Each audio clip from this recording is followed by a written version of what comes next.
ಹಸಿವಾದಂತಹ ಹೊತ್ತಿನಲ್ಲಿ ಮೊಮ್ಮಗನಿಗೆ ಹಾಡು ಹೇಳಿ ಊಟ ಮಾಡಿಸ್ತಿದ್ದ ಕಾಲ ಈಗ ಬದಲಾಗಿದೆ. ಹೌದು. ಅಜ್ಜಿ ಒಂದ್ ಕತೆ ಹೇಳಜ್ಜಿ. ಟಿವಿಲಿ ಒಳ್ಳೆ ಸೀರಿಯಲ್ ಬರ್ತಿದೆ, ಅದನ್ನ ನೋಡಕ್ಕೆ ಅಜ್ಜಿ ಪುರ್ಸೊತ್ತಿಲ್ಲ. ಇನ್ನು ಕತೆ ಬೇರೆ ಹೇಳ್ತಾರ. ಒಟ್ನಲ್ಲಿ ಪುಟ್ಟು ಭಾವನೆಗೆ ಸ್ಪಂದಿಸುವಂತವ್ರು ಯಾರೂ ಇರ್ಲಿಲ್ಲ. ಅವನು ಶಾಲೆಯಿಂದ ಮನೆಗೆ ಬಂದು ರೂಮ್ಗೆ ಹೋಗಿ ಬಾಗ್ಲ ಹಾಕೊಂಡು ಕೂತ್ಕೊಂಡ್ರೆ ಅವನ ಮನಸ್ಸಿನಲ್ಲಿ ನೂರಾರು ಸಾವಿರಾರು ಪ್ರಶ್ನೆಗಳು ಗರಿಗೆದರ್ತಾ ಇದ್ವು.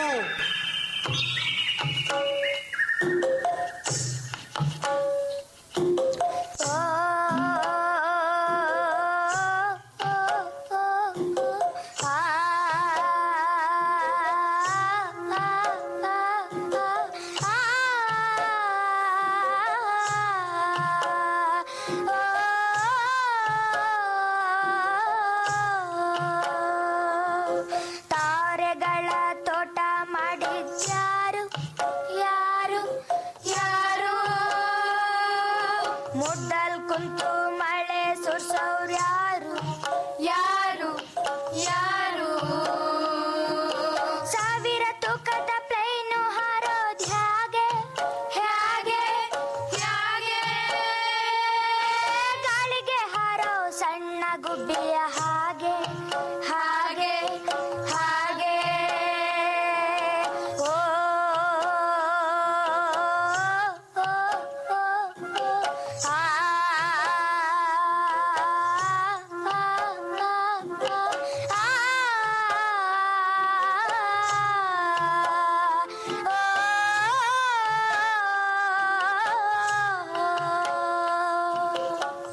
ಹೀಗಿರ್ಬೇಕಾದ್ರೆ ಒಂದು ದಿನ ಅವನ ರೂಮಿನ ಕಿಟಕಿ ಹತ್ರ ಒಂದು ಸಣ್ಣ ಗುಬ್ಬಚ್ಚಿ ಸರಳನ ಮೇಲೆ ಹಾರ್ಕೊಂಡು ಬಂದು ಕೂತ್ಕೊಳ್ತು.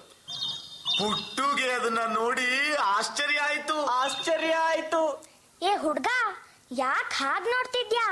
ನಾನು ಗುಬ್ಬಿ, ನಿಂಗೆ ನನ್ ನೋಡಿ ಆಶ್ಚರ್ಯ ಆಗ್ತಾ ಇದ್ಯಾ? ನಾನು ಮಾತಾಡೋ ಗುಬ್ಬಿ. ಏ ಹುಡ್ಗ, ನಾನು ಉಳ್ಕೊಳಕ್ಕೆ ನಿನ್ ಮನೇಲಿ ಸ್ವಲ್ಪ ಜಾಗ ಕೊಡ್ತೀಯಾ? ಸರಿ, ಆದ್ರೆ ನೀನು ನಾನ್ ಕೇಳೋ ಪ್ರಶ್ನೆಗಳಿಗೆಲ್ಲ ಉತ್ತರ ಕೊಡ್ಬೇಕು, ಆಯ್ತಾ? ಓಹ, ನಂಗ್ ಗೊತ್ತಿರೋ ವಿಷಯ ನೀನ್ ಏನೇ ಕೇಳಿದ್ರು ನಾನು ಉತ್ತರ ಕೊಡ್ತೀನಿ. ಸರಿ, ಹಾಗಾದ್ರೆ ಬಾ ಒಳಗೆ. ನೀನ್ ಎಷ್ಟು ಒಳ್ಳೆವನು. ನಿನ್ ಹೆಸರೇನು? ನನ್ನ ಹೆಸರು ಪುಟ್ಟು. ಪುಟ್ಟು, ನಾನು ಇಲ್ಲಿರೋದನ್ನ ಯಾರಿಗೂ ಹೇಳ್ಬೇಡ. ಅದ್ರಲ್ಲೂ ನಂಗ್ ಮಾತ್ ಬರೋ ವಿಷಯ ಮಾತ್ರ ಹೇಳಲೇಬೇಡ. ಆಮೇಲೆ ಎಲ್ರು ನನ್ನ ನೋಡೋಕೆ ಅಂತ ಬಂದು ನನ್ನ ಹಿಡ್ಕೊಂಡು ಹೋಗಿ ಮತ್ತೆ ಎಕ್ಸಿಬಿಷನ್ ಅಲ್ಲಿ ಇಟ್ಬಿಡ್ತಾರೆ. ನಂಗಲ್ಲಿರೋದು ಇಷ್ಟನೇ ಇಲ್ಲ. ನಾನು ಸ್ವತಂತ್ರಳಾಗಿರ್ಬೇಕು ಅನ್ನೋದೇ ನನ್ನ ಆಸೆ. ಅದ್ ಸರಿ, ನೀನ್ ಎಲ್ಲಿಂದ ಬಂದೆ? ಏನ್ ನಿನ್ ಕತೆ? ನಾನು ನಮ್ಮ ಅಪ್ಪ ಅಮ್ಮ ಜೊತೆ ಸುಖವಾಗೇ ಇದ್ದೆ. ಮುಂಚೆ ಈ ಜನ ಮನೆ ಬಾಗ್ಲಲ್ಲಿ ಹಕ್ಕಿ ಪಕ್ಕಿಗಳು ತಿನ್ಲಿ ಅಂತ ದವಸ ಧಾನ್ಯಗಳು ಹಾಕ್ತಿದ್ರು.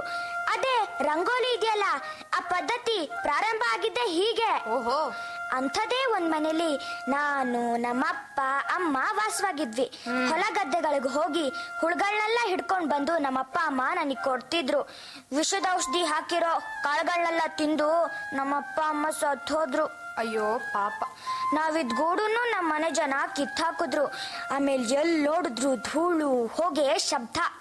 ಅಕಸ್ಮಾತ್ ಎಲ್ಲಾದ್ರೂ ಗೂಡ್ ಕಟ್ಟಿದ್ರು ಆ ಕೂಡ್ಲೆ ನನ್ ಗೂಡನ್ ಕೆಡವ್ ಹಾಕೋ ಕಟಕ್ರೆ ಹೆಚ್ಚಾದ್ರು ಊರಲ್ಲಿ ಯಾರೋ ನನ್ನ ಹಿಡ್ಕೊಂಡು ಹೋಗಿ ಎಕ್ಸಿಬಿಷನ್ ಅಲ್ಲಿ ಕೂಡ ಹಾಕ್ಬಿಟ್ರು. ಹೇಗೋ ಎಕ್ಸಿಬಿಷನ್ ಇಂದ ತಪ್ಪಿಸ್ಕೊಂಡು ಈ ನಗರಕ್ಕೆ ಬಂದ್ಬಿಟ್ಟೆ.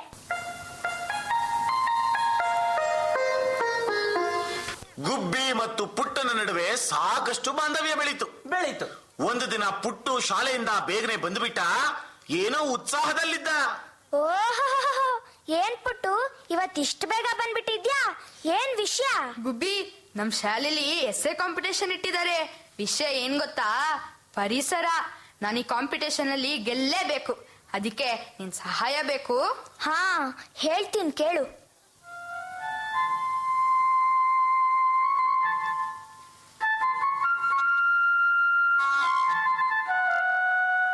ಮುಂಚೆ ನೂರಾರು ವರ್ಷದ ಹಿಂದೆ ಈ ಭೂಮಿ ಮತ್ತು ಮನುಷ್ಯನ ಸಂಬಂಧ ಎಷ್ಟು ಚೆನ್ನಾಗಿತ್ತು ಗೊತ್ತಾ? ಬೆಳಗಾಗ ನಾನೆದ್ದು ಯಾರ್ಯಾರ ನೆನೆಯಲಿ, ಎಳ್ಳು ಜೀರಿಗೆ